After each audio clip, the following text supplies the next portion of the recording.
کیا ہوگا اگر ایک طاقتور ملک اچانک اپنا سونا کسی دوسرے ملک سے واپس لے آئے؟ یہ صرف ایک مالی فیصلہ ہو سکتا ہے یا اس کے پیچھے چھپی ہوئی ایک بہت بڑی اسٹریٹجی؟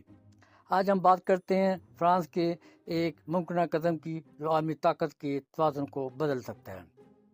فرانس جو یورپ کی ایک بہت بڑی معاشی اور سیاسی طاقت ہے، ہمیشہ سے اپنی خود مختاری کو بہت اہمیت دیتا آیا ہے۔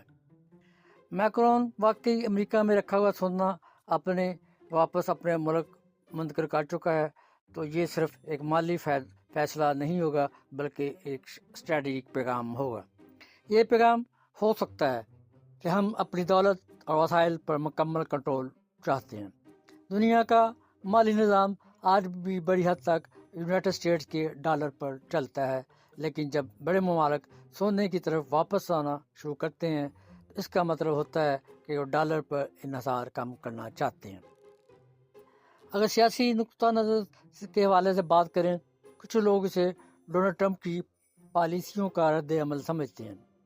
ٹرمپ کے دور میں امریکہ فرسٹ کی پالیسی اپنائی، یورپی ممالک پر دباؤ ڈالا، تجارتی تعلقات میں کشیدگی آئی اور مختلف ممالک کے